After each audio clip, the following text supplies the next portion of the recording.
सारा वर्ष हम त्योहार ही मनाते हैं, पर हर त्योहार का अपना अपना महत्व है। और पूरी वर्ष में जो भी त्योहार मनाई जाती है, कोई ऐसा त्योहार नहीं सिर्फ शिवरात्रि के सिवाय जो तपस्या करने का, जागरण करने का, सीधा साधा रहने का। बाकी तो त्योहार में हंसना, गाना, खाना पीना, नए कपड़े पहनना, ये सब हर त्योहार के होता है। लेकिन एक शिवरात्रि हमें याद दिलाता है कि जब बाबा आता है तो बाबा हमारे को तपस्या कराता है। आप देखेंगे शिवरात्रि के दिन लोग व्रत रखते हैं और रात को जागरण करते पूरी रात, पर और कोई त्योहार में ऐसा जागरण नहीं करते हैं, ना व्रत। वो खाने पीने का व्रत रखते, कोई कोई व्रत में नहीं खाता है पर शाम को खाते हैं। पर ये शिवरात्रि का जो पर्व है, जो है त्योहार है, ये हमें त्याग, तपस्या करने का एक सूचक बना हुआ है। विधि का विधान विधि पूर्वक बनाया है, इसको कोई बना ही नहीं रहा है। तो आज बाबा की जयंती है, इसलिए जल्दी मुरली पूरा भी करना है। और भोग भी इसलिए लगाया, जो अभी जो वोट हुई थी, इलेक्शन हुआ था, उसमें जो यहाँ के विधायक है अनिल गोयल, वो जो बीजेपी का विधायक है, उनको आना है। तो इसलिए मुरली पूरा होगी तो वो 7:30 बजे टाइम दिया है। झंडा भी लहराया जाएगा, फिर प्रतिज्ञा भी की जाएगी, फिर इस मकान में वो करके वो चले जाएंगे, फिर दूसरे मकान में भी झंडा लहराएंगे और आप सबको भोग भी वहाँ ही मिलेगा। इसलिए समय पर पूरा करना आवश्यक है। ओम शांति। आज 26/2 का महावाक्य है, सारे मीठे बच्चे, तुम्हें अपार खुशी होनी चाहिए कि हम अभी पुराना कपड़ा छोड़कर घर जाएंगे। पुराना कपड़ा छोड़ घर जाएंगे।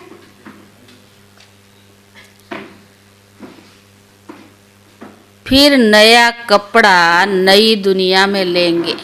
नया कपड़ा नई दुनिया में लेंगे। प्रश्न है, ड्रामा का कौन सा राज अति सूक्ष्म समझने का है?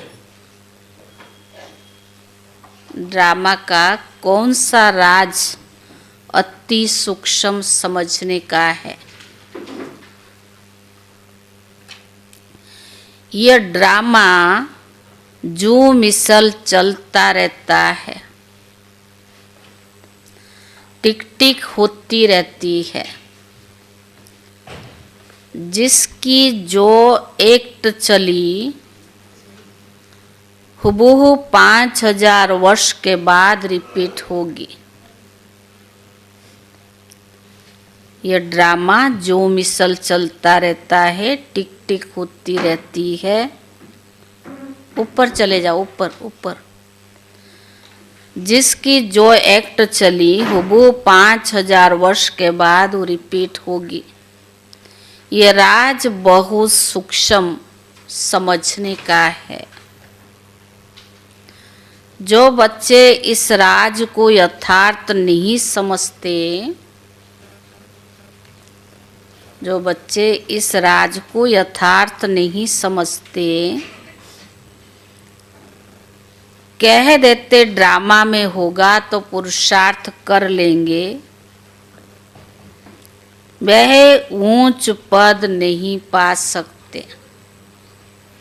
वह ऊंच पद नहीं पा सकते। ओम शांति। बच्चों को बाप की पहचान मिली है, फिर बाप से वर्षा लेना और पावन बनना। कहते भी है, पतित पावन आकर हमको पावन बनाओ। क्योंकि समझते हम पतित बुद्धू है। बुद्धि भी कहती है कि ये पतित आयरन एजेड दुनिया है। नई दुनिया को सतो प्रधान, पुरानी दुनिया को तमो प्रधान कहा जाता है। तुम बच्चों को अभी बाप मिला है, यानी भक्तों को भगवान मिला है। कहते भी है भक्ति के बाद भगवान आकर भक्ति का फल देते हैं, क्योंकि मेहनत करते हैं फल भी मांगते हैं। भक्त क्या मेहनत करते हैं सो भी तुम बच्चे जानते हो। तुम आधा कल्प भक्ति मार्ग में धक्के खाकर थक गए हो। भक्ति में बहुत मेहनत की है ना, यह भी ड्रामा में नोंद है। मेहनत की जाती है फायदा के लिए। मेहनत किस लिए की जाती है? फायदा के लिए। समझते भगवान आकर भक्ति का फल दे, तो फल देने वाला फिर भी भगवान ही तो रहा ना। भक्त भगवान को याद करते हैं, क्योंकि भक्ति में दुख है। कहते आकर हमारे दुख हरो और पावन बनाओ। कोई भी नहीं जानते कि अभी रावण राज्य है। रावण नहीं तो पतित बनाया ना। कहते भी है राम राज्य चाहिए, परंतु कब और कौन कैसे होना यह कोई को भी पता नहीं है। आत्मा अंदर समझती है कि अब रावण राज्य है। यह है ही भक्ति मार्ग। भक्त बहुत नाच तमाशा करते हैं, खुशी भी होती है, फिर रोते भी बहुत है। नाच गाना तमाशा करते, खुशी भी है, रोते भी बहुत है। भगवान के प्रेम में आंसू भी आ जाते हैं, परंतु वे भगवान को जानते नहीं। जिसके प्रेम में आंसू आते हैं उनको जानना तो चाहिए ना। चित्र से कुछ भी मिल नहीं सकता। हाँ, बहुत भक्ति करते तो साक्षात्कार भी होता है। बस वही उनके लिए खुशी की बात है। भगवान खुद ही आकर अपना परिचय देते कि मैं कौन हूँ। मैं जो हूँ, जैसा हूँ, दुनिया में कोई भी नहीं जानते हैं। तुम्हारे में जो बाबा कहते उनमें भी कोई पक्के और कोई कच्चे। कहते तो बाबा है ना, सभी बाबा को बाबा कहते, परंतु उनमें भी कोई पक्के हैं और कोई कच्चे हैं। देह अभिमान टूटने में ही मेहनत लगती है। कल की मुरली क्या थी जो बाबा ने, किस चीज का बलि चढ़ाओ? देह अभिमान में मैंपन आता है। तो व्रत के लिए बाबा ने कल की मुरली भी जो बाबा शाम को चलाई कितनी अच्छी थी। किस चीज का व्रत रखो? मैंपन का बलि चढ़ाओ। तो बाबा ने कहा देह अभिमान टूटने में ही मेहनत लगती है। देही अभिमानी बनना पड़े। बाप कहते तुम आत्मा हो, तुम 84 जन्म भोग तमो प्रधान बनी हो। अभी आत्मा को तीसरा नेत्र मिला है, आत्मा समझ रही है। तुम बच्चों को सारे सृष्टि का चक्कर का नॉलेज बाप देते हैं। बाप नॉलेजफुल है तो बच्चों को भी नॉलेज देते हैं। कोई पूछे सिर्फ तुम ही 84 जन्म लेते हो? बोलो हाँ, हमारे में कोई 84, कोई 82 जन्म लेते हैं। बहुत में बहुत 84 जन्म ही लेते। मैक्सिमम कितना? 84 जन्म, और मिनिमम 1 जन्म। 84 जन्म उनके हैं जो शुरू में आते हैं, जो अच्छी रीति पढ़कर ऊंच पद पाते हैं। वह जल्दी आएंगे, माला में नज़दीक पिरोए जाएंगे। जैसे नया घर बनता रहता है ना, दिल में आता कि हम जल्दी जाएं। कहाँ? नया घर में जल्दी जाएं। तो जाकर हम बैठे। तुम बच्चों को भी खुशी होनी चाहिए। तो बाबा ने कहा तुम बच्चों को भी खुशी होनी चाहिए कि अभी हमको ये पुराने कपड़े छोड़कर नए लेने हैं।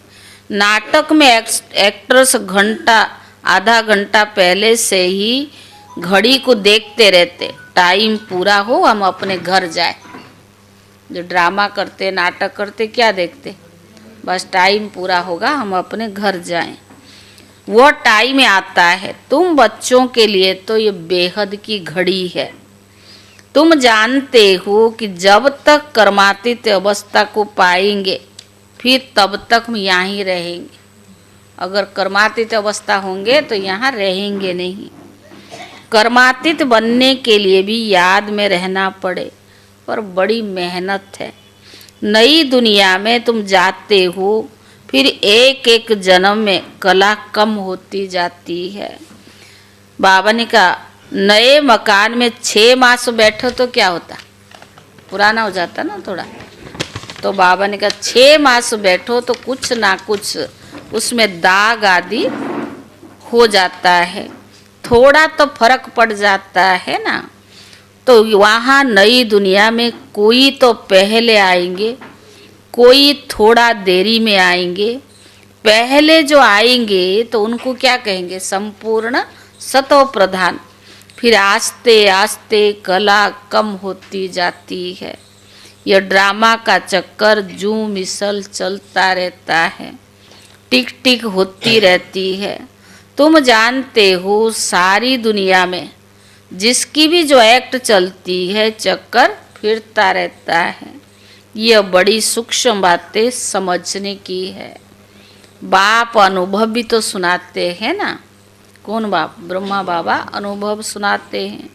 तुम जानते हो यह पढ़ाई 5000 वर्ष के बाद फिर रिपीट होगी। यह बना बनाया खेल है। इस चक्कर का किसको भी पता ही नहीं है। इसका क्रिएटर, डायरेक्टर, मुख्य एक्टर कौन है, कुछ भी नहीं जानते हैं। अभी तुम बच्चों को पता है कि हम 84 जन्म भोग, अब हम वापस घर जाएंगे। हम आत्माएं हैं। देही अभिमानी बने तब, जब देही अभिमानी बनेंगे तब खुशी का पारा चढ़े। वह है हद का नाटक और यह है बेहद का नाटक। बाबा हम आत्माओं को पढ़ा रही हैं, यह नहीं बताएंगे कि फलाने समय यह होगा। बाबा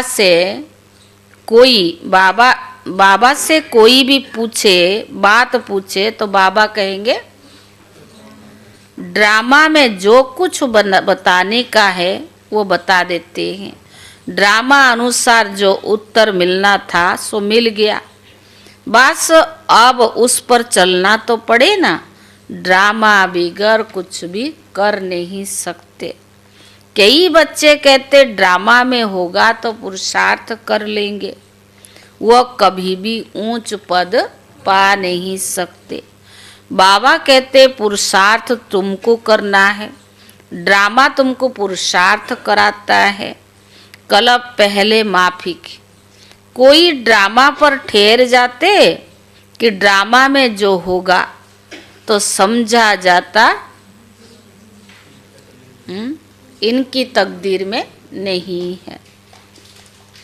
अब तुमको स्मृति आई है, हम आत्मा है, हम ये पाठ बजाने आए हैं। आत्मा भी अविनाशी, पाठ भी अविनाशी है। 84 जन्मों का पाठ आत्मा में नूंधा हुआ है, फिर वही पाठ बजाएंगे। इसको कहा जाता है कुदरत।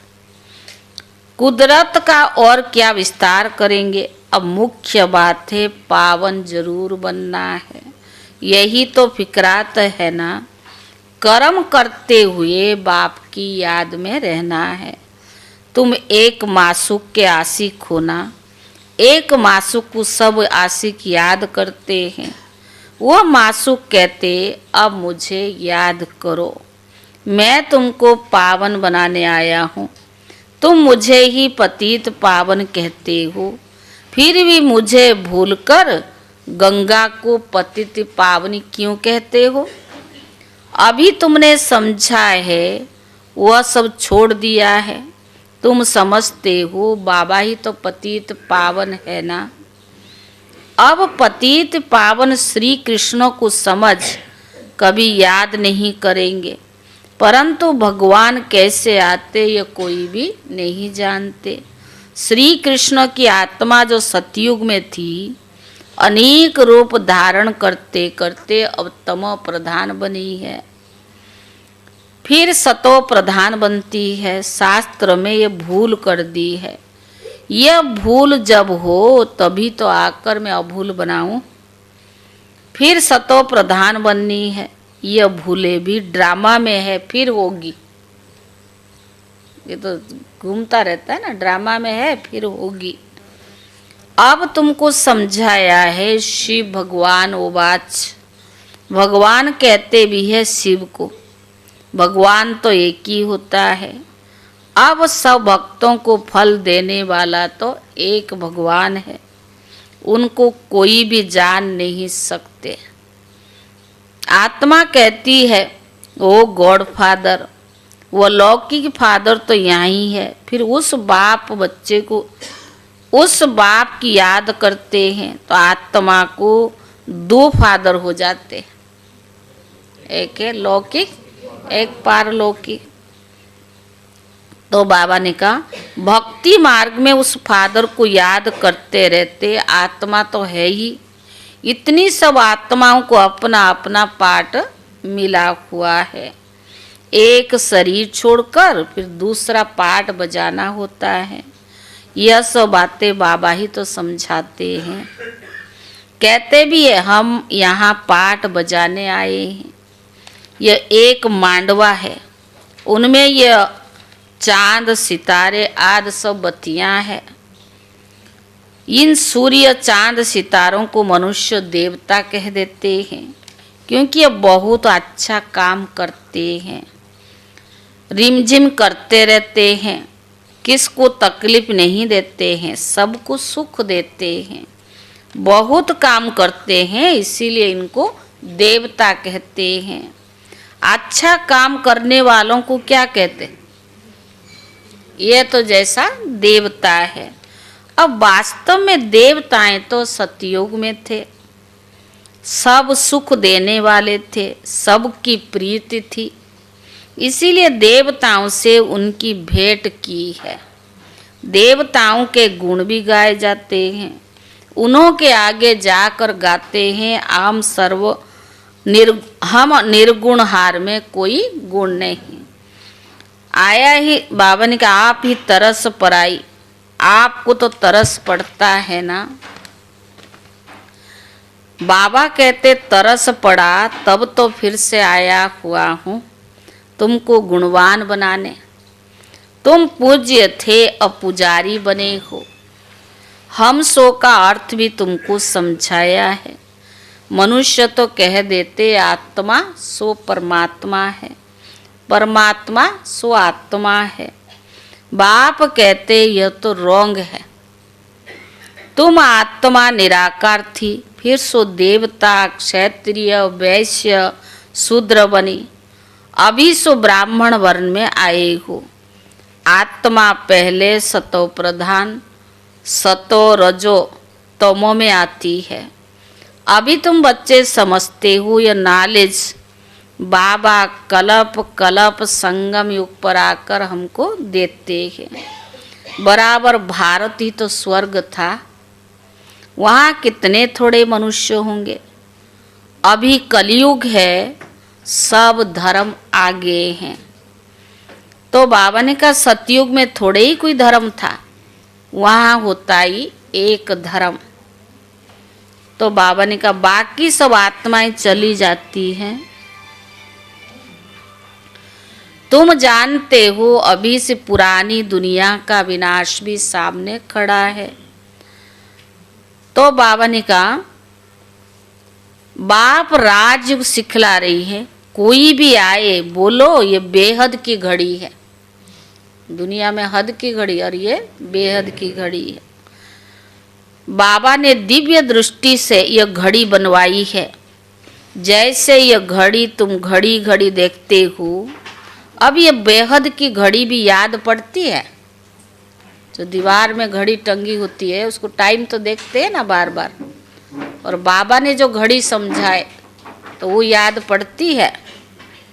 तो बाबा ने कहा बाप ब्रह्मा द्वारा एक धर्म की स्थापना, शंकर द्वारा, बाबा ने कहा एक धर्म की स्थापना शंकर द्वारा आसुरी दुनिया का विनाश कराते हैं।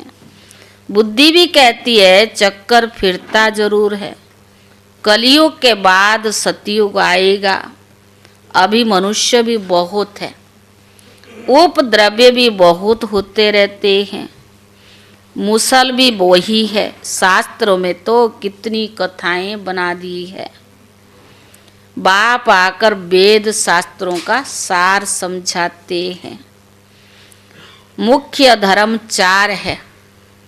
यह ज्ञान यज्ञ है। बाबा ने कहा उपद्रव्य को मिटाने के लिए यज्ञ रचते हैं।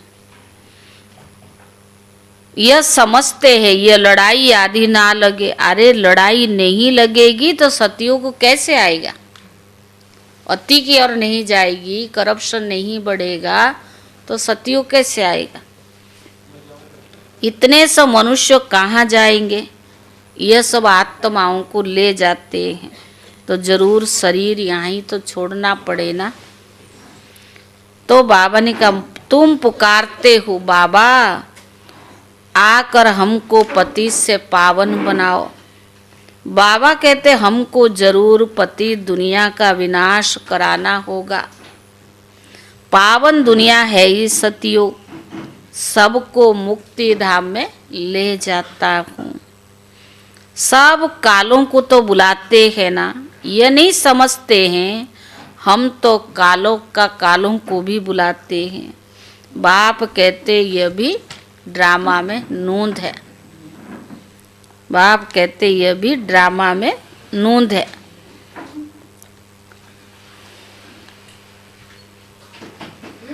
बाबा ने कहा कि यह ज्ञान यज्ञ है। यह ब्राह्मण धर्म 5वां है। बाबा ने कहा कि कालों को तो बुलाते हैं, यज्ञ रचते हैं। यज्ञ की संभाल करने वाले ब्राह्मण है।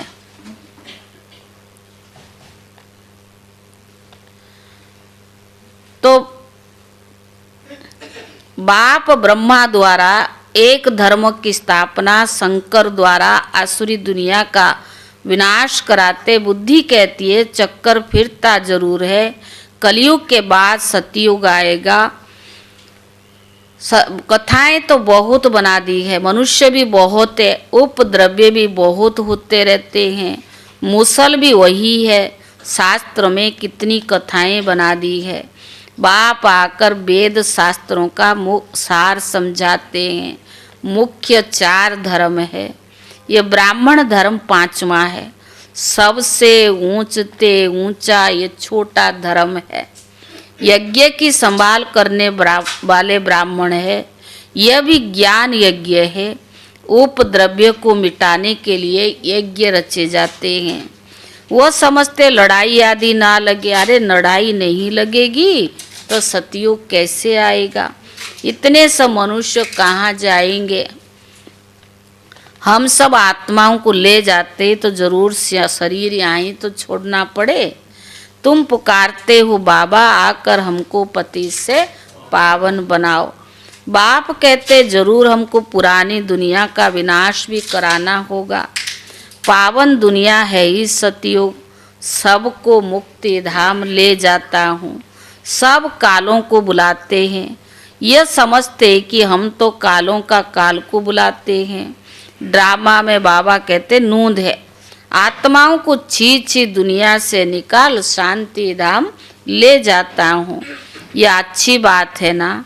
तुमको मुक्ति में जाकर सिर्फ जीवन मुक्ति में आना है, फिर जीवन बंधन में है।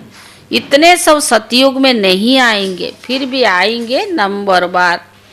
इसीलिए अब शांति धाम और सुख धाम को याद करो। पिछाड़ी में जो आते हैं उनका पाठ भी थोड़ा है। पहले जरूर वे सुख पाएंगे। तुम्हारा पाठ सबसे ऊंचा है। तुम बहुत सुख पाते हो, धर्म स्थापक तो सिर्फ धर्म की स्थापना करते हैं, किसी को लिबरेटर नहीं करते हैं। बाप तो भारत में आकर सबको ज्ञान भी देते हैं, वही सबका पतित पावन है, सबको लिबरेट करते हैं। और धर्म स्थापक कोई सदगति करने आते नहीं, वो आते हैं धर्म स्थापन करने। वो कोई शांति धाम सुख धाम नहीं ले जाते हैं, सबको शांति धाम सुख धाम में बाबा ही ले जाते हैं। जो दुख से छुड़ाए सुख देते हैं, उनका बाबा ने कहा उनके ही तीर्थ होते हैं। मनुष्य समझते नहीं, वास्तव में सच्चा तीर्थ एक बाबा का ही है, महिमा भी तो एक की है ना। मनुष्य समझते ही नहीं है, सब उनको पुकारते लिबरेटर आओ। भारत ही सबसे सच्चा तीर्थ है, जहाँ बाप आकर सबको मुक्ति और जीवन मुक्ति देते हैं। तुम फिर भक्ति मार्ग में उनके बड़े बड़े मंदिर बनाते हो, फिर हीरे जवाहरात के मंदिर बनाते हैं। सोमनाथ का मंदिर कितना खूबसूरत बनाते हैं। अभी देखो बाबा कहाँ बैठे हैं, पति शरीर में पति दुनिया में। तुम ही पहचान हो, तुम बाबा के मददगार बनते हो।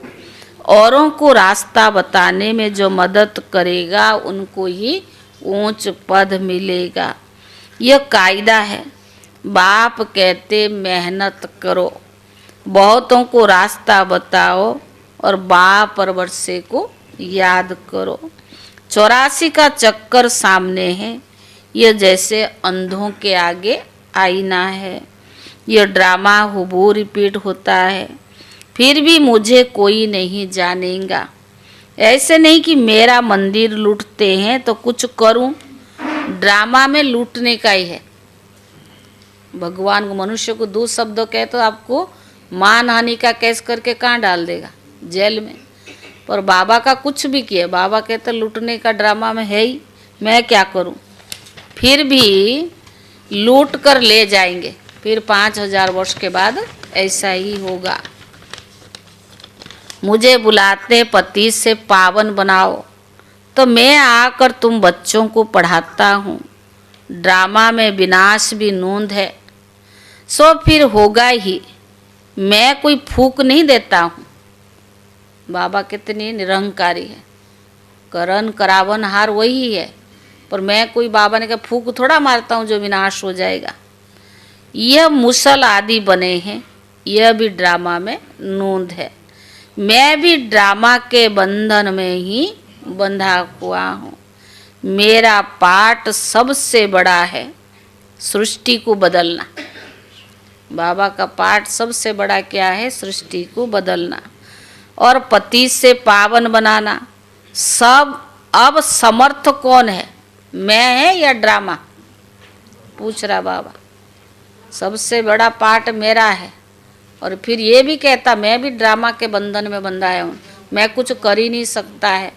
चाहे मेरा मंदिर कोई लूट करके ले गया, चाहे कुछ भी किया, वो ड्रामा में सब नूंद है। अब कहता कि ड्रामा बड़ा है या मैं बड़ा हूँ। तो बाबा ने कहा अब कौन समर्थ है, ड्रामा या मैं। रावण को भी ड्रामा अनुसार आना ही है। जो नॉलेज मेरे में है वह तो मैं आकर देता हूँ। तुम शिव बाबा की सेना हो, रावण पर जीत पाते हो। बाप कहते हैं सेंटर्स खुलते रहो। मैं आता हूँ पढ़ाने के लिए, मैं कुछ लेता नहीं हूँ। पैसे जो कुछ देते हो वो सब उसमें सफल करो। पैसे जो कुछ है ये इसमें सफल करो। ऐसे भी नहीं सब खलास कर भूखे मरो। बाबा ने कहा कभी बैलेंस चाहिए ना सब। बाबा ने कहा भूख कोई मर नहीं सकता। बाबा ने सब कुछ दे दिया, फिर भूखा मरा क्या। ब्रह्मा बाबा ने तो शरीर भी दे दिया, बलिहार कर दिया, तो भूखा मरा थोड़ी।